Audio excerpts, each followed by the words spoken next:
Never have CMOs been under more pressure to contribute to the bottom line. In fact, 2/3 of CEOs hold CMOs accountable for revenue.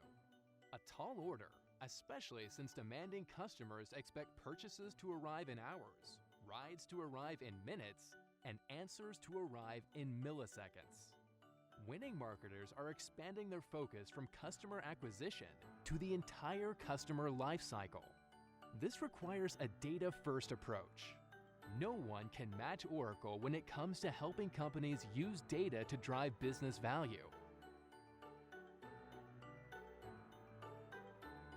Oracle helps you understand the passions, priorities, and preferences of your customers better than anyone. Orchestrate complex campaigns, backed by a powerful blend of customer profile, behavior, and intent data. Target more precisely with advanced segmentation and digital analytics. And with artificial intelligence, deliver one-to-one hyper-personalized content. Oracle CX is a complete platform for marketing, service, sales, and commerce. Offering connected data, connected intelligence, and connected experiences. Learn more at oracle.com/marketing. Can data inspire us to achieve what once seemed impossible? We believe the potential of a data-driven world is infinite. Oceans of information processed in the blink of an eye. Novel approaches to intractable challenges. Insights that fuel breakthrough innovation. Previously undreamed of results. It's all in the data. The possibilities are endless. Researchers identify cures for cancer. Agrobiologists create smart hives to provide food security for the planet. Aid organizations deliver relief faster. Scientists mitigate climate change, and utilities provide safer, cleaner energy. New business models build entirely new industries. It's in the data. In a cloud-enabled world, machine learning combines with human ingenuity, and the possible becomes achievable. At Oracle, we help people find the value in data so that they can achieve the extraordinary.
Bonjour à tous, merci infiniment d'être là. Pour commencer cette table ronde qui va être passionnante sur le sujet des femmes dans la tech, dans la transformation digitale, ce qui j'imagine est votre quotidien à vous qui êtes dans la salle, je vous propose d'accueillir chaleureusement Vanda Nilayan qui dirige le programme Women in Leadership pour Oracle. Merci.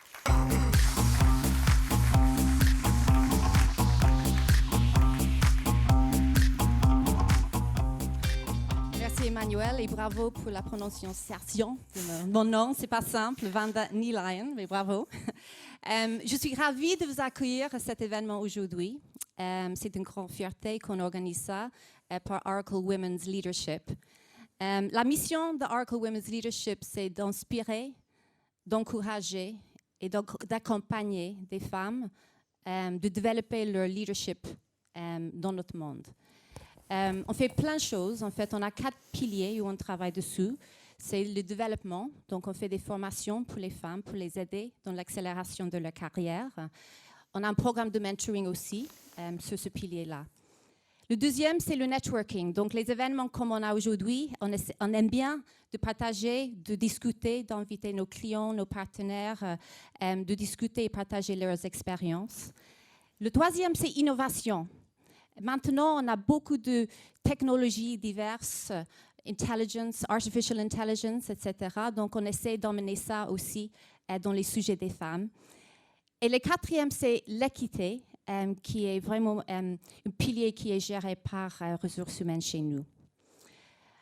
Notre fierté, ou ma fierté, c'est quand une femme vient me voir après une conférence, un événement, ou même après être dans une binôme avec une mentor, et elle me dit que merci, j'ai beaucoup appris, j'étais inspirée, j'étais motivée, mais surtout que ça m'a permis de me mettre en action, que m'a aidé de débloquer une situation qui m'a gênée, ou que ça m'a donné le courage de me mettre en avant pour prendre le leadership sur une initiative.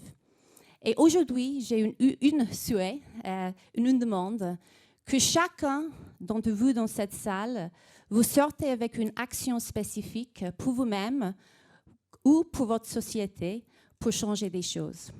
Et avec ça, on a un super panel organisé des hommes, un homme et des femmes qui vont partager leurs expériences avec vous aujourd'hui. Donc, je vous souhaite une excellente table ronde et je laisse la place à nos invités. Merci à vous. Et donc, j'ai le plaisir d'inviter pour cette table ronde Jeanne Massa, qui est la CEO d'Habiteo, David Abecker, l'homme de la situation, journaliste, fondateur de la Ligue canine des travailleurs, Annabelle Tricard, qui est Head of Digital Customer Engagement chez Amadeus, et Caroline Elbaz, DRH d'Oracle France. Merci à eux.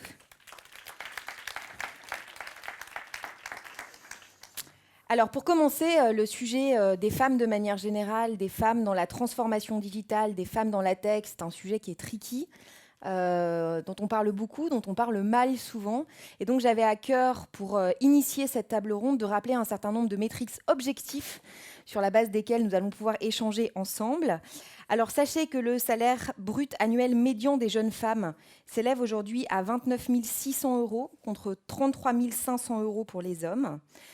L'écart salarial entre hommes et femmes à poste, secteur et compétences égales est évalué aujourd'hui à 9%. À tout poste confondu, cet écart salarial monte à 25% de moins que les hommes pour la rémunération féminine, ce qui veut dire qu'à partir du 7 novembre, les femmes travaillent gratuitement à l'intérieur des organisations. Il faut savoir que contrairement à une idée reçue, les femmes demandent aussi souvent des augmentations que les hommes, mais elles en obtiennent beaucoup plus rarement. Ça, c'est un élément qui était très important pour moi. Je vais également vous donner ce verbatim de Christine Lagarde au sujet des femmes dans la finance. Si on avait eu Lehman Sisters et pas seulement Lehman Brothers, on serait sans doute porté un petit peu mieux. Un autre élément intéressant, là, plus spécifiquement par rapport à votre secteur d'activité, 73% des travailleurs du secteur des technologies pensent que ce secteur est sexiste. 25% des salariés de la tech sont des femmes, avec une progression assez lente puisque en 3 ans, on est passé de 21,7% à 25,1%, ce qui veut dire qu'on atteindra une égalité, une équité dans le secteur numérique, une parité à partir de 2041. 18% seulement des responsables, des leaders dans la tech sont des femmes. En 2018, les startups dirigées ou co-dirigées par des femmes ont levé 239 millions d'euros, soit à peine 6,6% du montant total qui s'élève à 3,62 milliards d'euros. Le ticket moyen levé par une femme est de 3,1 millions. Il est moitié moins que celui des hommes. Et enfin, puisqu'on parle de transformation digitale, on parle de guerre des talents dans le sujet digital. Il manquera 200 000 talents digitaux à horizon 2022. Et donc, avec cette sous-représentation des femmes dans le secteur, c'est potentiellement encore des écarts qui vont se creuser dans l'univers du numérique et de la tech de manière générale. Et puis, un dernier chiffre important, la France aujourd'hui dégage 6% du PIB sur ses efforts de digitalisation au global. Donc voilà un petit peu des éléments, des métriques objectifs et rationnels pour essayer de poser le débat, avec un panel qui est très riche, qui est très complémentaire, d'hommes et de femmes aux expériences variées. Il y a une première question avec laquelle j'avais envie de commencer ce débat, qui est la question du leadership. Je pense que ça ne vous aura pas échappé. Les nouvelles générations se suivent et ne se ressemblent pas. La génération des millennials aujourd'hui percute les organisations, qu'ils soient consommateurs ou collaborateurs, avec des aspirations peut-être un peu différentes de leurs aînés, parmi lesquelles, en fait, une évolution notable de ce qu'on appelle le modèle de leadership. Je vous livre les résultats d'une étude sur 7000 jeunes de moins de 30 ans dans 70 pays. Quand on pose la question de quel leader vous respecterez, à quel leader vous avez envie de ressembler demain, et qu'on donne les 5 grands modèles de leadership que sont le straight guy, droit dans ses bottes, droit dans ses principes, il coche toutes les cases pour arriver tout en haut. The nice guy, juste quelqu'un de bien, la vie est déjà suffisamment difficile. L'expert, je veux qu'on me reconnaisse pour mon expertise et mes connaissances. Le gang leader, qui est très présent dans le monde de la tech, dans le monde du conseil, de la banque assurance, play hard, work hard. Et puis le pionnier, je vais montrer la voie. À plus de 50% dans chacun des 70 pays, sans aucune exception, ces jeunes de moins de 30 ans plébiscitent juste quelqu'un de bien. Et les éléments qualitatifs venant sous-tendre ce nouveau modèle de leadership sont au nombre de 3, mots qui reviennent en récurrence très fréquente: l'empathie, la transparence et la fragilité. La première question que j'avais envie de poser aux hommes et aux femmes qui sont autour de cette table, en commençant par toi David, c'est: est-ce qu'on est en train de vivre une évolution des modèles de leadership ? Est-ce que le jeu est plus ouvert ? Alors loin de moi l'idée de m'aventurer sur le terrain glissant d'un leader au masculin qui serait différent d'un leader au féminin, sujet qu'on n'aime pas trop tous ensemble là, sur cette table ronde. Mais en tout cas, est-ce que toi tu observes ça ? Est-ce que tu vois une ouverture du jeu ? Que penses-tu de ce que tu as toi-même qualifié de culture de l'outsider ? Et où est-ce que les thématiques de diversité et d'inclusion viennent se nicher dans cette tendance ?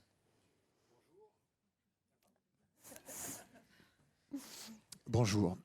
Alors sur le résultat du sondage, ça ne m'étonne pas.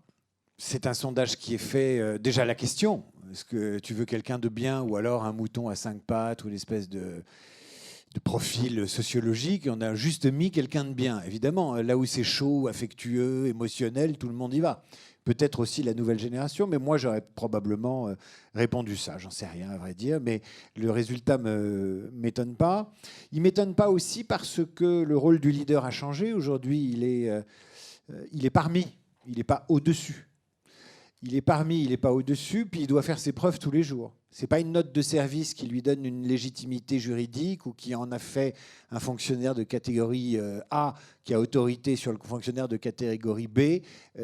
Tout cela est en train de voler en éclats et quand ça reste bien verrouillé par des textes, ça donne tout un tas d'impossibilités à faire évoluer des entreprises publiques ou parapubliques parce que, évidemment, dans une période incertaine, quand on ne sait pas quoi faire et où aller, on s'accroche au texte et à ce qui est écrit. Et si les textes n'évoluent pas, ça crée des tensions. On verra d'ailleurs le 5 décembre un très bel exemple de cela. Ça ne m'étonne pas non plus parce que on est dans une société plus ouverte et je crois que la diversité, la multiplicité des talents, eh bien, elle se reconnaît dans le cas du garçon ou de la fille bien. Je veux juste quelqu'un de bien, c'était une chanson. Juste quelqu'un de bien. Ma foi, juste quelqu'un de bien, ça peut être quelqu'un qui coche pas toutes les cases à l'ancienne. Hein, il n'est pas obligé de sortir de Polytechnique, il n'est pas obligé d'avoir les deux pattes de la même longueur, il n'est pas obligé de ceci, il n'est pas obligé de cela, donc tout le monde. Tout le monde. Alors, sur la question de l'inclusion, ou plus exactement de la culture des outsiders, je vous raconte juste une anecdote qui est intéressante, puisque moi, je suis quelqu'un de droite. Voilà, je ne suis pas un type très sympathique, je suis de droite. Depuis longtemps. Hein. Et je continue, et en vieillissant, ça ne s'arrangera pas. Et puis un jour, j'ai été reçu au ministère de l'Éducation nationale par la bête noire des gens de droite, c'est Najat Vallaud-Belkacem. Et donc, je l'interviewais, et comme quoi on peut faire ce métier de journaliste, puisque c'est le mien, je l'interviewais, et en l'interviewant, j'ai appris quelque chose.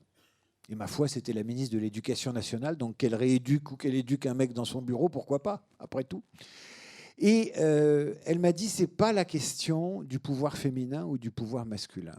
Elle m'a dit, c'est la question du pouvoir des outsiders, c'est-à-dire de ceux qui traditionnellement ne l'ont pas. Alors, traditionnellement, qui n'a pas le pouvoir? Les plus jeunes, les plus vieux, les plus femmes, les plus boiteux, les plus borgnes, les plus... Alors, je ne sais plus quoi dire maintenant. Hein. Les plus bridés, les plus bronzés, tout ça dans un système de référence blanc. Les plus ceci, les plus cela. Alors, si vous rajoutez ceux qui portent tel chapeau et pas tel autre, ou celles qui portent tel chapeau et pas tel autre, ça fait beaucoup d'outsiders pour ne laisser assis sur sa chaise que votre serviteur, puisque j'ai eu 50 ans cette année, jusqu'à preuve du contraire, je suis un peu blanc, et je ne sais pas ce qui pourrait me rattraper dans cette culture des outsiders, sauf une chose qui nous amène à avancer, ensuite je rends le micro et je me tairai à jamais, c'est d'avoir envie ou pas de faire du management. C'est une question centrale. Je veux bien qu'on saute sur sa chaise pour dire je veux être chef, je veux encadrer, je veux ceci. Est-ce que vous avez envie de le faire? On a beaucoup de gens qui pensent qu'ils ont envie de faire du management et qui en font mal. Alors comme il y a beaucoup d'hommes managers, beaucoup d'hommes en responsabilité, ça donne les résultats qu'on veut parce qu'ils ne sont pas nécessairement dans l'emploi qu'ils souhaitent ou dans la responsabilité qu'ils souhaitent. Je crois que le management n'est pas uniquement une question de droit, d'égalité, de quotas, de trucs comme ça, c'est aussi une question d'envie. Il faut avoir envie de faire du management, il faut avoir envie d'avoir des responsabilités. Et je crois que c'est une des phrases les moins prononcées dans les entreprises parce que c'est une des questions les moins discutées. C'est « je veux des responsabilités, peux-tu me donner des responsabilités ?» Ce n'est pas fréquent d'avoir cette discussion. Généralement, ça se fait entre deux portes, c'est des sous-entendus, t'en es pas, tu te retrouves, tu n'y avais pas pensé, on décide à ta place ou tu n'as pas demandé, on dit les dents qui rayent le parquet, etc. Mais finalement, la question du désir de responsabilité est une question qui n'est pas toujours discutée, sauf dans des entreprises où il y a des process d'évaluation, de promotion très... Et là, je parle sous le contrôle d'une directrice des ressources humaines. Voilà comment je réagis à la question que vous m'avez posée. Je pense que ça... voilà. Je suis désolé d'avoir parlé le premier. Ça répond en partie. On développera d'ailleurs la thématique des leviers pour permettre davantage d'ascension au féminin et donc de cette notion d'envie. Je retiens sur le sujet du leadership l'inclusion, la méritocratie, la culture de l'outsider. Caroline, quand on a échangé sur ce sujet de la figure du leader, il y a deux éléments qui étaient très importants pour vous. L'émergence de nouvelles soft skills, notamment la communication et la capacité à ressentir très finement. Et puis, un petit point d'alerte sur le cynisme actuel. On parle beaucoup, mais vous qui êtes en effet aux manettes des ressources humaines dans une organisation, on ne voit pas véritablement les choses évoluer aussi rapidement au niveau du leadership dans l'entreprise. Oui, c'est vrai. En fait, ce que je peux constater aujourd'hui avec l'arrivée des nouvelles technologies, donc chez Oracle, on est amené depuis quelques années dans cette transformation digitale, c'est qu'on est drivé par la data, par la donnée, ça va extrêmement vite, et que du coup, la capacité à travailler ensemble devient un point crucial. Déjà en France, le travailler ensemble est compliqué. On n'a pas une culture, on sait travailler en équipe et chacun fait son travail, transmet, mais le 1 + 1 = 3, c'est-à-dire la réelle intelligence collective, c'est compliqué, ce n'est pas notre compétence première. Et avec l'arrivée des nouvelles technologies, finalement, on doit être encore plus capable d'être plus rapide, plus créatif et susciter cet engagement et ce travail commun. Donc, en tant que DRH, on est dans cet enjeu-là. Moi, on disait qu'il n'y a pas de différence entre un homme et une femme au niveau du leadership. Il n'y en a pas vraiment, en tout cas de manière génétique, mis à part certaines choses, bien sûr, qui nous distinguent, mais il y en a quand même une. Ça a été prouvé scientifiquement, c'est la capacité par le MIT, la capacité qu'a la femme d'être capable de déceler avec plus de précision les émotions, donc la capacité d'empathie qu'elle peut avoir quand elle regarde quelqu'un. Du coup, cette capacité va lui donner un avantage en termes de fluidité de la communication. Et comme on parlait de travailler ensemble, l'intelligence, elle passe par la fluidité de communication. Et donc, tous les résultats en France où il y a des comités de direction qui sont composés de femmes et d'hommes, je parle bien les deux, on a 14% de productivité en plus. Donc c'est sûr que si aujourd'hui on respecte cette volonté d'introduire plus de femmes à des postes de responsabilité, si les demandes, qui sont pour moi des demandes naturelles, on revient sur du bon sens, c'est-à-dire qu'on a envie d'aller travailler avec quelqu'un d'agréable, avec qui on se sente bien, avec qui on peut grandir, être soi-même. On a tous envie d'authenticité. On a tous envie d'authenticité dans tous les domaines, que ce soit ce qu'on mange, que ce soit les gens qu'on rencontre. On en a marre d'avoir que du marketing qui nous fait croire des choses ou d'autres.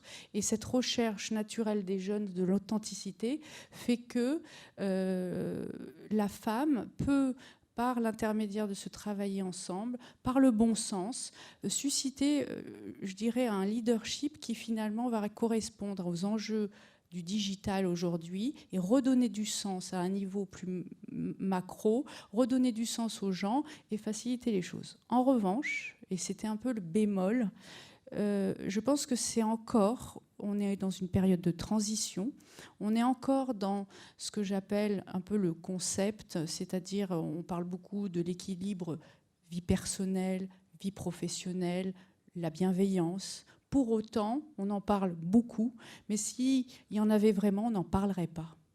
Et c'est un peu la même chose, c'est-à-dire qu'on parle de la femme, on sait qu'on en a besoin, on parle de ce manager nice, mais en réalité, ce n'est pas encore quelque chose qui est facile à mettre en place. Il y a des résistances qui existent au niveau des modèles économiques, au niveau du pouvoir, au niveau des clichés, et je pense que le cliché homme-femme est quelque chose qui bloque énormément. Et ce travail est à faire chez les femmes pour promouvoir, vendre et faire en sorte qu'on la reconnaisse avec ses capacités. Ce n'est pas gagné, même si c'est demandé. Alors, c'est une excellente transition vers la question que je voulais vous poser, Jeanne, puisque justement, c'est un travail que notamment les femmes doivent faire, de défricher le terrain, de continuer à avancer, d'incarner, etc. Et quand on a échangé, vous me partagiez une anecdote qui a été... parce que vous êtes une femme dans la tech, dans le monde de l'immobilier, donc voilà, un mouton à 1000 pattes, un peu bizarroïde. Et donc, on aime bien vous mettre sur des tables rondes pour être, pas la femme de service, mais presque, parfois. Et du coup, j'avais envie de vous poser cette question. Voilà, quel équilibre, quels arbitrages on doit faire quand on est comme vous, une femme totem, et c'est indispensable de jouer ce rôle, et en même temps, ne pas être réduite à votre état de femme, parce que vous avez plein de choses à dire. Oui, effectivement, j'ai raconté l'anecdote d'une table ronde aux Mines à Paris, qui était une table ronde avec comme sujet l'internationalisation des startups. Et avec bien sûr une table ronde purement masculine, en dehors de moi. Et on m'a appelé en dernière minute parce qu'à un moment donné, il fallait un quota. Tous ces messieurs sont passés, on leur a posé des questions par rapport à leur société. Et quand on est arrivé sur moi, la première question qui est posée, c'est qu'est-ce que ça fait d'être une femme dans la tech ?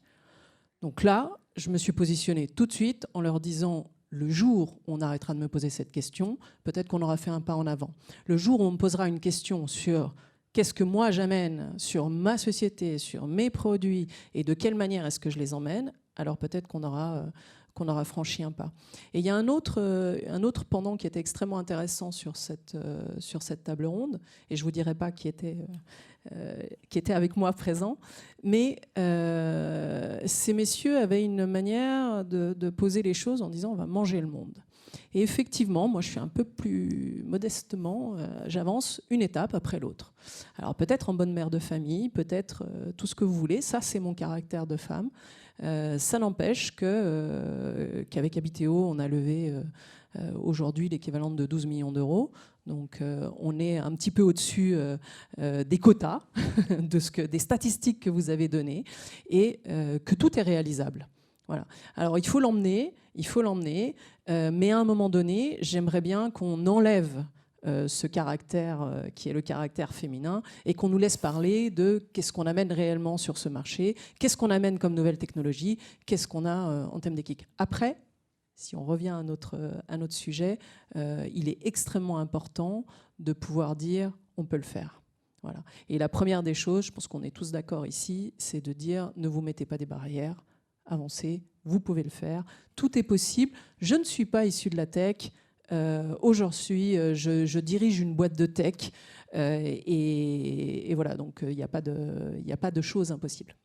Alors là, on parle beaucoup de l'interne, plutôt des organisations. Avec vous, Annabelle, on va aller de l'autre côté du miroir, du côté des consommateurs, parce que quand on parle de transformation digitale, on parle très souvent, associé à cette transformation, de symétrie des attentions et de comment est-ce qu'on est en capacité aujourd'hui, et c'est un des axes de transformation majeure pour la plupart des organisations, d'aligner les promesses, les expériences, les attentions, le care pour les collaborateurs comme les consommateurs. Vous qui êtes au chevet du care client, de l'attention portée au client, quelle définition vous donnez de cette nécessaire symétrie? Quels exemples concrets dans votre quotidien vous montrent qu'en effet, plus que jamais, il est temps d'aligner les planètes? Vaste question. Hein, j'attendais la fin pour me dire bon, où est-ce qu'on va. Oui, moi, mon métier, c'est de faire des transformations digitales des clients. Et ce que je me rends compte, c'est que les entreprises focalisent sur le haut de l'iceberg en se disant j'ai besoin de plus de revenus, j'ai besoin de vendre plus, donc je vais améliorer l'expérience de mes clients. Très vite, on se rend compte que chacun d'entre nous, on est des citoyens du monde digitaux et on a envie d'avoir des outils quand on rentre dans une entreprise qui sont vraiment comme on a dans la vie. On a juste une application, on clique dessus, on est un nouvel employé, on a une expérience digitale sur notre smartphone dans l'entreprise dans laquelle on est. Et je pense que la transformation digitale des employés devrait être en fait la première qu'on fait. Parce qu'une bonne relation client, c'est avant tout une bonne expérience de nos employés dans notre entreprise. Et nous, au travers de notre expérience client qu'on fait pour Amadeus, on essaye vraiment de mettre chaque employé au cœur de la décision pour qu'il se sente investi d'une mission, pour que son quotidien soit facilité et pour que quand il parle à nos clients, au final, il se sente porter ce discours digital parce qu'il a, en tant qu'employé, une bonne expérience dans son entreprise. Et est-ce que vous avez des exemples concrets? On avait parlé ensemble de Blablacar, de communauté, etc., de choses où on doit opérer cet alignement. Tout à fait. L'exemple de Blablacar, c'est que finalement, le PDG de Blablacar a obligé tous ses employés à utiliser l'application pour donner des feedbacks au quotidien sur l'application et pour s'assurer que du coup, les employés proposent des nouvelles features, des nouvelles expériences. Et au final, si on mettait plus nos employés au cœur même de nos produits, si on les faisait plus utiliser, si on mettait en place des réseaux sociaux dont on entend tous parler, mais au final, ils ne sont pas très utilisés, une communauté au sein de nos entreprises qui sont difficiles, hein, qui demandent des animateurs de mettre en place. On parlait tout à l'heure dans les métiers de la transformation digitale, les talents sont rares et ils coûtent très cher. Et quand on en perd un, c'est une catastrophe. Parce que le temps de remonter en compétence est extrêmement long. Mais si on arrive à faire en sorte que cet employé il se sente épanoui parce qu'il est au sein d'une communauté où il apprend des choses, où il partage avec ses pairs, où vraiment il vit une expérience en tant que citoyen également de ce monde qui met du sens, qui participe à des actions écologiques, etc., dans cette transformation digitale, et bien là, vraiment, on va pouvoir asseoir l'employé au sein de l'entreprise et du coup, ça va beaucoup mieux se passer avec nos clients. Dans mon équipe, on ne dit pas work hard, nous on dit work hard, party hard.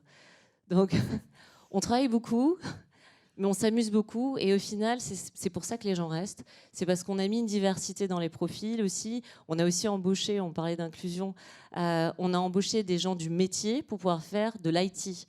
Parce que moi, en tant qu'ingénieur en informatique, je sais beaucoup de choses sur l'architecture, mais je suis incapable de vous parler de marketing ou de parler de sales ou de parler de... C'est pas mon métier. Donc j'en ai embauché dans mes équipes et je les ai formées à l'IT. Et elles sont bien plus pertinentes, parce que j'ai embauché des femmes, elles sont bien plus pertinentes pour aller parler IT parce qu'elles ont le bon discours et qu'elles ont su mixer les compétences. Justement, ça rejoint le point qu'avait évoqué David sur l'ouverture actuelle des profils plus hybrides, plus en apprentissage également, parce que vous expliquez que vous donnez leur chance à des gens qui viennent d'univers très différents et que vous aviez observé, notamment chez les femmes, vous avez beaucoup recruté de femmes chez Amadeus, une curiosité et une envie d'apprendre assez insatiable qui vous semblait remarquable. Est-ce qu'on peut en discuter un petit peu ? Oui, j'aime bien ce sujet. Oui, les femmes ont une créativité en général. Elles sont curieuses, elles voient la description du poste, où j'essaye de parler métier aussi pour un petit peu les attirer vers ce métier-là. Et puis très très vite, on leur raconte des histoires et puis elles ont envie d'être... accountable. Elles ont envie de prendre le pouvoir, elles ont envie d'aller raconter elles aussi des histoires à leurs clients parce que elles sont à l'aise dans ça et c'est souvent comme ça qu'on recrute les femmes en fait. On va pas les recruter sur un CV, même un homme on le recrute plus sur un CV en fait. Ça se fait plus trop ça. On regarde les compétences mais très très vite, je sais pas vous mais après 5 minutes on recrute quelqu'un parce qu'on voit l'instinct, on voit l'attitude, on va voir sa capacité à aller de l'avant, à avoir envie de faire quelque chose. Vous parliez d'envie aussi tout à l'heure.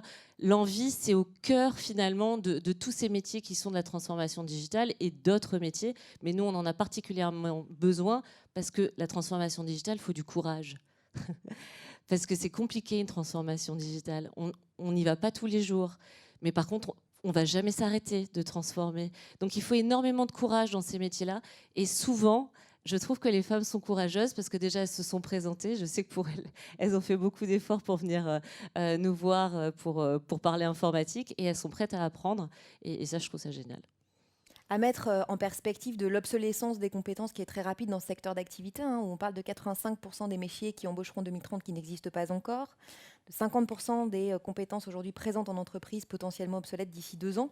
Et donc forcément, si on a un Eldorado professionnel qui est en train de s'ouvrir devant nous, la notion d'envie et de curiosité qui est absolument fondamentale. Alors, vous m'avez fait une parfaite transition avec le mot courage. C'est intéressant parce que j'avais envie de citer Cynthia Fleury, qui est une autre femme exceptionnelle, qui travaille sur le Caire et qui a écrit un livre fabuleux sur la fin du courage. Je voulais parler de courage et de Chief Transformation Officer, parce que j'ai une petite question un peu polémique qui me trotte dans la tête. Nous qui faisons de la transformation culturelle, notamment à l'occasion de grands projets digitaux, on a vécu chez les Bosons un changement bizarre. On a commencé il y a 8 ans notre militantisme transformationnel avec des patrons hommes qui étaient à la tête de grands projets de transformation. Et aujourd'hui, 8 ans après, 90% de nos interlocutrices sont des femmes. Et donc, je pose la question de manière volontairement provocante. Pourquoi est-ce que de plus en plus de CTO, Chief Transformation Officer, sont des femmes à l'heure actuelle ? Est-ce que c'est parce qu'il y a une notion de courage, d'audace, un rapport à cette mission qui est intemporelle, qui est une épopée humaine, qui fait particulièrement résonance avec des attentes au féminin ? Ou alors, et peut-être d'ailleurs que c'est les deux, on met des femmes à ces jobs-là, qui sont des jobs quand même très risqués, parce qu'on se dit, comme ça, elles peuvent servir potentiellement de fusibles, et puis le jour où elles auront fini la transformation, qui est quand même très complexe, où les KPIs, on n'est pas tout à fait sûr, où il faut surtout embarquer le corps social, et ça c'est très long et très compliqué, si elles n'y arrivent pas, ou si elles y arrivent, ça sera super, là on pourra mettre un homme après. j'aimerais avoir... J'ai vu que vous aviez pris le micro. Qu'est-ce que vous pensez de ça? Alors, j'ai une autre version. Avec plaisir. Hein. Je pense que faire une transformation digitale, ça se termine jamais. Il faut démarrer, il faut beaucoup de courage. Tout ça, c'est vrai. Mais ça ne se fait pas tout seul, surtout. Et je pense que les femmes aiment travailler en groupe. On parlait de travailler ensemble. On aime emmener quelque chose. Peut-être en bonne mère de famille qui va emmener ses enfants, qui a envie de les faire grandir, qui a envie de travailler. Alors moi, je travaille avec des avocats. En ce moment, je n'avais jamais rencontré d'avocat de ma vie. C'est compliqué de parler avec des avocats. Je ne sais pas s'il y en a dans la salle, mais voilà, il y a un vrai langage avec les avocats qu'il faut avoir, même avec le market. Donc, il faut réussir à comprendre tous ces métiers pour faire une transformation digitale, parce qu'on ne peut pas y aller tout seul. Parce qu'à chaque fois qu'on veut faire en fait la transformation de notre cycle de vente. Ah bah oui, mais dans le cycle de vente, il y a du législatif, alors il faut aller voir les avocats. Ah bah oui, mais c'est des nouveaux outils, c'est sur le cloud. Ah, le cloud, alors il faut aller voir la sécurité parce que c'est compliqué. Bon, alors on va voir la sécurité. Et tous ces gens-là, en fait, ils n'ont aucune envie de travailler ensemble et ils ne voient pas du tout pourquoi ils passeraient leur temps à travailler avec vous. Donc finalement, on cherche quelqu'un qui a envie, on cherche quelqu'un qui a du courage. Et puis quelqu'un qui se dit « Oui, mais il faut le faire, en fait. Moi, je suis convaincue que ça va changer l'entreprise. Je suis convaincue qu'aujourd'hui, il y en a marre d'être sur ces vieux systèmes. Il y en a marre qu'on n'arrive pas à adresser nos clients comme il faut. Bah, moi, j'y vais. » Et moi, on ne m'a pas demandé tout d'un coup de faire l'exécution digitale. J'ai dit « Moi, je pense que si on y allait, ce serait bien, ce serait une bonne idée. » On m'a dit bah, « Bonne idée, on te soutient. » Bon, j'y suis allée. Ça répond un peu à ma question. Mais je pense que je risque rien. Parce que quand j'ai besoin, je peux revenir et puis je suis soutenue et on m'aide. Donc je pense que c'est ce côté collaboratif, travailler ensemble, qui fait qu'aujourd'hui, les femmes ont envie de ce poste-là parce qu'il est à la fois métier, à la fois technique, et puis il faut comprendre un écosystème qui est complexe. Donc toujours cette notion de transversalité, multi-skills, ouverture, polyvalence. Jeanne, sur cette thématique de la transformation digitale et du rôle que les femmes jouent ou pas là-dedans. Quand on a échangé, vous m'avez parlé de Denis Fayolle, donc qui est un peu votre mentor, j'ai envie de dire d'une certaine manière, qui a une manière de faire de l'entrepreneuriat assez intéressante, puisqu'il identifie des tandems d'hommes et de femmes qu'il pousse, qu'il projette, et qui sont très souvent de merveilleuses épopées entrepreneuriales qui fonctionnent. Oui. En fait, Denis Fayolle, en Grange, est un serial entrepreneur, mais surtout, il lance des projets. Donc, c'était un des cofondateurs de La Fourchette, pour ceux qui ne le connaissent pas. C'est un business angel averti. Et la dernière boîte qu'il a fait un peu spécifique, c'est en s'associant avec moi pour monter Habiteo. Alors, il ne travaille pas, hein. Il amène des projets, il les emmène, il les accompagne sur une année, et puis après, il fait une boîte tous les 9 mois, à peu près. Et effectivement, après Habiteo, il s'est dit, tout seul, c'est un peu compliqué. Donc, on va prendre... Et il commence par une femme. Ensuite, il trouve, de par le feeling, des associés, un ou des associés d'ailleurs, masculins. Et ensuite, il trouve l'idée. Voilà. Et pourquoi ? Parce qu'il dit qu'il y a besoin d'un équilibre. Et cet équilibre, c'est un peu ce que vous disiez sur les comités de direction, où effectivement, c'est plus productif quand il y a de la mixité. Parce qu'on a besoin chacun de ses points forts et de ses points faibles. Et après, pour revenir un petit peu à ce que vous parliez de transformation digitale, une start-up, par essence, elle naît dans le digital. Donc, elle n'a pas de transformation digitale à faire. Par contre, il faut qu'elle emmène, un petit peu dans ce qu'on disait de la symétrie des attentions, il faut qu'elle évangélise généralement un marché sur lequel elle amène une innovation et de la transformation digitale. Et ce qu'on va avoir, nous, comme difficulté, c'est de trouver des femmes pour développer, parce qu'il faut en trouver des codeuses et des développeuses, c'est compliqué, c'est pas si simple. 2, c'est de pouvoir prendre en compte, quand on est sur des équipes très jeunes, et je vous raconte une anecdote toute simple, mais encore une fois, ça se fait. Sur Habiteo, j'ai 73% des personnes dont c'est le premier job. Donc certains que j'ai recrutés en tant que stagiaires, qui ont ensuite pris leur poste, qui ont ensuite évolué sur des postes de management. Là aussi, tout le monde n'est pas fait, je suis complètement d'accord. Il y a ceux qui sont prêts à assumer des responsabilités, puis il y a ceux, j'en ai certains parmi mes infographistes qui disent, moi, des responsabilités, j'en veux pas. J'en veux vraiment pas. Donc c'est important d'écouter ça, surtout quand on est une toute petite équipe, parce que chacun a un poids extrêmement important dans les résultats. Et quand on emmène ça, ben, il y a d'autres spécificités sur des équipes très jeunes. Il y a 2 ans, j'ai eu 5 congés mat sur une année. Sur une petite équipe, ça se joue, ça se gère. Je ne suis pas sûre que tout le monde est capable de les gérer de la même manière. Et il y a notamment une de mes collaboratrices que j'ai embauchée alors qu'elle était enceinte.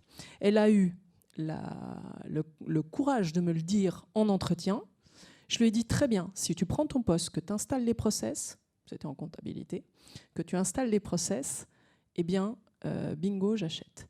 Elle s'est défoncée d'une manière que je pense aucun homme n'aurait fait à ce moment-là. Elle a emmené jusqu'au bout on va dire jusqu'à l'accouchement quasiment, puisqu'elle n'a même pas pris, ses jours pathologiques, et derrière tout s'est bien passé.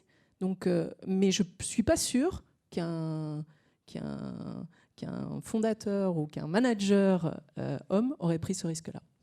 Voilà. L'avant-dernière question que j'avais envie qu'on se pose ensemble, qui est très importante, c'est la question des leviers. On a parcouru les thématiques de transformation, les thématiques de leadership. J'ai partagé quelques chiffres en introduction qui montrent que oui, il y a des évolutions. Il n'empêche quand même que ça avance lentement et qu'il faudra attendre, je crois, 2130 selon l'OCDE pour qu'on parvienne à une parité dans le monde professionnel de manière générale. Donc là, j'avais envie de questionner la thématique des leviers qui font écho à qu'est-ce qu'on peut actionner pour contrer ce qu'on appelle les freins endogènes et les freins exogènes. Les freins endogènes que l'on se met en tant que femme, et puis les freins exogènes qui sont l'héritage d'éducation, de manière masculine, d'avoir construit des organisations, etc. Je souhaitais commencer avec vous, David, enfin avec toi en l'occurrence, j'ai du mal à te vous voyer. Tu as écrit un livre, Le musée de l'homme, fabuleux destin de l'empire masculin. Ah, déclin, bah voilà, c'est... Déclin, mais je comprends que tu aies du mal à le dire. Voilà. Excuse-moi, j'ai un petit tropisme. Donc le fabuleux déclin de l'empire masculin, et donc justement... sur la question du déclin, il y a une question que j'ai envie de te poser en tant que représentant de la gente masculine sur cette table ronde, c'est les hommes sont-ils prêts quand même à laisser un peu la place, qui n'est pas leur place d'ailleurs, mais à lâcher un peu l'affaire pour que les femmes puissent prendre également leur place à leur côté? Bah, tous vous diront oui, ça fait des années qu'ils disent oui, puis en fait il ne se passe rien. Donc, alors est-ce que c'est une question de culture? Est-ce qu'on va en sortir? Est-ce que... je reviens à cette idée de responsabilité. Je pense qu'il est de plus en plus difficile de faire du management, et ça va permettre de séparer ceux qui ont vraiment envie, ceux et celles qui ont vraiment envie, et ceux qui faisaient du management pour des raisons statutaires. C'est-à-dire qu'on sortait de l'école, on avait un super diplôme, et donc on avait des responsabilités dans une entreprise en étant un peu plus payé que l'entreprise d'à côté, ou quelqu'un sortait de l'école avec un diplôme, soi-disant dans la hiérarchie des diplômes un peu moins valorisé, et donc il gagnait un peu moins, mais enfin il était chef dans cette entreprise. Et il y avait tout un tas d'habitudes, ou de sales habitudes, ou d'habitudes qui étaient le fruit de, je sais pas, moi on appelle ça de l'après-guerre, des 30 glorieuses, du fait qu'on achetait la paix sociale avec de l'argent, il y avait des augmentations qui étaient indexées sur des grilles. Vous savez, je crois qu'on serait resté dans l'ordre ancien si l'ordre ancien avait pu continuer à avantager tout le monde. Finalement, on se serait contenté de quelques avancées sociales, on aurait donné du boulot à tout le monde, personne n'aurait bougé, mais les grandes forces du XXe siècle, qui sont marquées par la prise d'autonomie des gens, les gens s'émancipent, ils veulent être libres. Et donc cette liberté, elle a un prix pour les hommes, c'est que tout le monde veut être libre, tout le monde veut être un individu.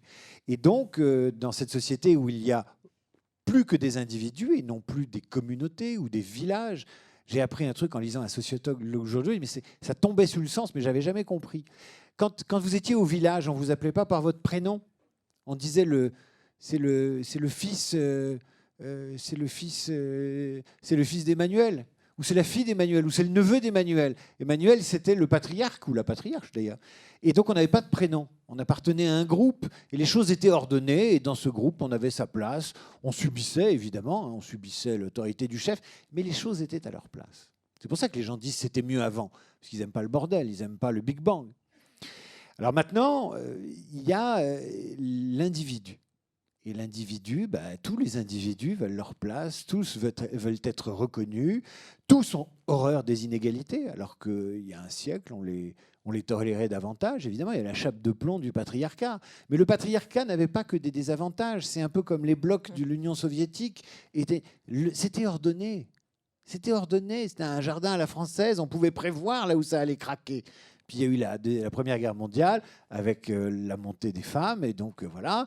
Et puis la deuxième, et puis le droit de vote. Bon, je ne vais pas vous refaire le dessin, mais ce que je veux dire, c'est que quand on a affaire à des individus et qu'on veut et que chacun veut sa place, il faut accepter ce Big Bang. Et d'ailleurs, il s'impose. Alors, la prochaine génération, peut-être ce ne sera pas du tout un problème, cette répartition homme-femme, compter les quotas, ce sera absolument naturel. Mais d'autres problèmes se poseront à elle, et notamment celui de manager dans des environnements complexes. Et là, homme, femme, chacun ses qualités, mais surtout chacun sa vocation. Qui aura la vocation du management ? Qui voudra s'emmerder à aller gérer des gars ou des filles qui peuvent se retourner et devenir des gilets jaunes ? Pas moi. Pas moi. Je ne veux pas. Je ne veux pas gérer la complexité. Donc il faudra vraiment des bénédictins du management, des gens qui aiment la broderie, qui aiment les gens. Je ne les aime pas assez. Je n'aime pas assez la broderie, puisque, même si je suis fils de brodeuse. Mais globalement, ça va devenir un sacerdoce de s'occuper de toute cette légion d'emmerdeurs qui veulent tous des droits. Et vous verrez que l'homme reviendra en quémandant des droits. Il vous dira « j'ai plus de 50 ans, je suis un oublié de la croissance, moi aussi je revendique ». Une fois qu'il sera plus patriarche et qu'il sera une victime comme les autres, ou un oublié du progrès, il reviendra, il se victimisera, et vous aurez comme ça, côte à côte, tout un tas de gens qui voudront être chefs, mais auront-ils les moyens de l'être ? Aurait-il l'envie de l'être ? Voilà, je vous rends avec cette question. Pardonnez-moi cette digression, mais je pense que vraiment, c'est le talent qui compte. C'est le talent et la vocation. C'est une piste, en effet, qui est très intéressante de se dire que dans un monde complexe, ça sera une vocation, un sacerdoce, et que peut-être que les questions de genre s'effaceront face à l'adversité de la tâche. Caroline, sur cette histoire des leviers, vous aviez à cœur de mettre en lumière le fait que l'entreprise, le droit social en particulier, a quand même considérablement fait progresser les choses par rapport à la société de manière générale, et revenir peut-être sur la thématique de l'éducation.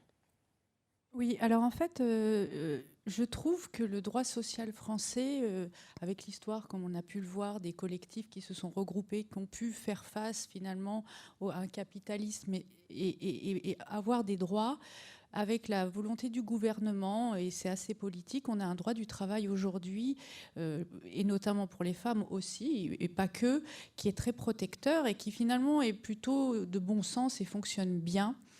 Et aussi des tribunaux qui traitent les sujets, qui avancent. Il n'y a pas de blocage, même si c'est un peu lent. Donc on a un système judiciaire qui fonctionne.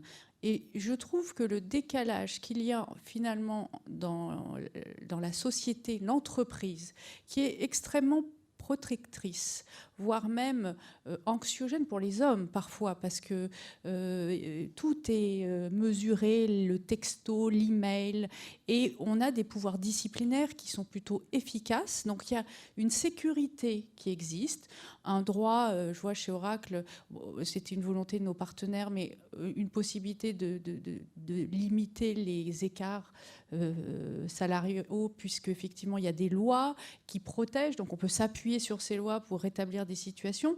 Donc on a un contexte d'entreprise très protecteur versus une société qui, après c'est une opinion personnelle, qui n'est pas aussi simple. D'abord, beaucoup plus compliqué en tant que femme d'être protégée, beaucoup plus compliqué d'avoir accès à la justice, une justice très lente. Et du coup, finalement, quand je regarde le résultat, et je rejoins un peu le management, la volonté, ce qui complique aujourd'hui l'évolution des femmes, moi je dirais, alors c'est assez simple, je pense que c'est l'éducation dès l'enfance. Parce qu'en fait, j'ai beaucoup essayé de comprendre est-ce qu'il y a une différence entre les hommes et les femmes, pourquoi les femmes, chez Oracle, elles ont moins confiance en elles, pourquoi il faut faire du marketing de soi, pourquoi elles n'osent pas prendre un poste alors qu'elles ont toutes les compétences, voire supérieures à l'homme, et l'homme ne les a pas, mais lui, il y va. Ça m'a beaucoup... Donc j'ai testé, j'ai fait des formations, des MBA, pour voir si ça allait. Et en fait, ce que j'étais en train de faire, c'est découdre leurs modèles mentaux, découdre le fait que finalement, elles peuvent le faire autant que les hommes, et découdre aussi les hommes qui, je suis d'accord, personne n'est misogyne, tout le monde considère qu'il n'y a pas de problème au niveau de l'égalité homme-femme, mais en réalité, il y en a de manière inconsciente, parce que c'est leur modèle. Et donc, du coup, je pense qu'une petite fille qui court et qui a des sandales, qui doit faire attention à la coupe de ses cheveux, qui ne doit pas salir, et à qui on va dire « Ah non, mais attention, il ne faut pas que tu te comportes comme si un petit garçon qu'on va encourager à mettre des baskets, à aller se battre, et que lui, s'il prend des risques, c'est pas bien grave, c'est un homme. » Et puis ça continue comme ça à l'adolescence, avec les clichés. Quand nous, DRH, on les récupère dans le monde du travail, et qu'il faut aller sensibiliser les écoles pour leur dire « Mais vous savez, c'est pas forcément comme ça, mesdames, votre mari peut-être que... » Eh ben, je dis, on arrive un peu tard. Alors oui, je me bats parce que c'est une conviction personnelle, mais si on pouvait le faire un petit peu avant, si on pouvait juste remettre les choses, les gens peuvent être des individus, les femmes, les hommes, ils peuvent exercer leur volonté d'être manager parce que c'est une vocation comme être parent, je suis assez d'accord, parce qu'on en prend beaucoup, mais on en reçoit, mais il faut savoir le recevoir. C'est une renonciation à beaucoup de choses, c'est de l'amour, c'est tout ça. Donc c'est vraiment quelque chose qui peut être fait par les hommes, par les femmes, et c'est important qu'on arrive à effacer ces clichés qui nous mettent finalement dans des boîtes, et on s'auto-interdit, les hommes sont pareils. Et pour illustrer ça, j'ai vécu 2 ans et demi au Canada. Bon, peut-être qu'ils ne sont pas comme nous, peut-être. C'est vrai qu'il y a des grosses différences. Hein, quand ils parlent, on ne comprend pas toujours. Mais en tout cas, ce qui est sûr, ça n'existe pas. Il n'y a pas ça. Il n'y a pas de différence entre les hommes et les femmes, et ça ne se ressent pas parce que dès l'éducation, dès la petite enfance, il n'y a pas de modèle masculin ou féminin. Et ça change tout, je trouve, dans le monde du travail, dans la société. Voilà, donc je pense qu'il faut faire attention à comment on élève nos enfants, comment on veut qu'ils soient élevés, les modèles qu'on porte nous-mêmes, femmes ou hommes, parce que c'est ça qu'on essaye finalement de se détacher. Merci Caroline. Donc sur les leviers, l'éducation, la petite enfance, la prise de conscience des biais qu'on a tous, et qui sont peut-être latents d'ailleurs, d'une certaine manière, point d'interrogation. Jeanne, assez rapidement, parce que le temps file, vous aviez évoqué un autre levier qui me semble absolument fondamental, qui est la thématique de la transmission. Et vous m'avez même dit, en fait, ça c'est d'une certaine manière ma responsabilité de femme et de dirigeante. Oui, je pense que quelque part, pouvoir transmettre nos expériences, expliquer, inspirer, c'est Wanda qui le disait, je pense que c'est extrêmement important, c'est comme ça qu'on peut aussi démontrer que les choses sont possibles. Donc, mentorer et emmener, je rejoins, emmener ça de plus en plus tôt.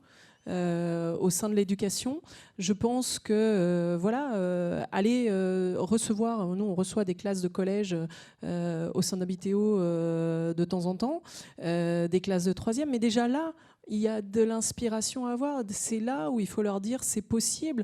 Refusez pas les filières scientifiques parce qu'elles vous semblent plus compliquées que les autres, alors que vous avez des meilleures notes que vos collègues masculins.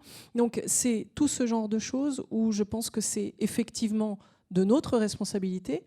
Et puis je me requalifie de la même manière, de mère et d'entrepreneuse, que de porter cette parole-là. Annabelle, quand on a échangé, vous m'avez dit ces 2 phrases qui m'avaient interpellée. Je suis devenue ce que je suis grâce à des femmes. Des femmes m'ont aidée et m'ont fait confiance. Est-ce que l'entraide et la solidarité, c'est pas aussi un formidable levier pour faire évoluer le sujet ? Oui, et ça met en confiance que des femmes vous fassent confiance. Vous dites, si elle y croit, je vais y croire aussi. Et c'est vrai que je les remercie. Elles ont toujours été là. Elles continuent à être là. Et moi, je suis là pour les nouvelles maintenant. Et je suis plus attentive aussi. Et c'est important qu'on soit toutes conscientes du pouvoir qu'on a en tant que rôle modèle. On est une personne, on évolue et on représente quelque chose pour des générations. Et quand moi, mes jeunes équipes, mes jeunes de sortie d'école, quand elles me regardent, elles me disent « Oh là là, on aimerait bien, quand on sera grande, on sera comme toi ». Et ben, ça me fait plaisir parce que je me dis, bon, bah, chaque jour, je me bats un peu pour faire ma place. Et elles ont envie d'y aller aussi. Et ça les met en confiance parce qu'elles disent, bah, nous aussi, on peut y arriver. Et en plus, j'ai des enfants. Alors ça, c'est incroyable. Et en plus, je fais du sport. Et en plus, bah, je vais faire la fête. Et donc, elles se disent, ah bah, c'est possible. Nous aussi, on a le droit de faire plein de choses et tout. Oui, et puis parfois, tu as le droit d'être fatigué aussi. Tu as aussi le droit de le dire. Donc voilà, tu as le droit. On est là, on se soutient. Et on est tout ensemble et ça fait du bien. Et puis, je voudrais juste finir sur l'order and control. Je sais qu'on dépasse, mais le mode de management change aussi. C'est fini l'order and control. On arrête de commander les gens. Et donc, les hommes aussi, ils vont comprendre aussi que c'est bien de travailler avec plus de femmes. Ils vont vouloir plus de femmes dans leurs équipes pour qu'on arrête de commander. L'obéissance, c'est pas une valeur. On n'a pas envie de l'apprendre à nos enfants. On n'a pas envie de les apprendre à nos équipes. Donc, on sort de ce mode-là. On est plus agile, on est plus tolérant. On fait de la vraie bienveillance, on arrête de donner des ordres plus aux femmes qu'aux hommes, on les laisse s'exprimer. Comme disait Steve Jobs, on n'a pas embauché des gens intelligents pour leur dire quoi faire. Donc ça va permettre aux femmes aussi de s'exprimer en toute confiance. Je vous propose que ce soit le mot de la fin et qu'on les applaudisse chaleureusement.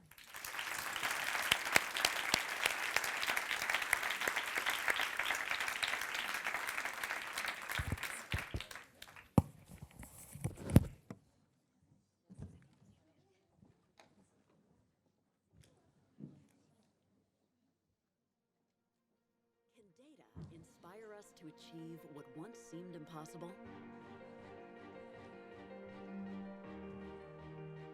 We believe the potential of a data-driven world is infinite. Oceans of information processed in the blink of an eye. Novel approaches to intractable challenges. Insights that fuel breakthrough innovation.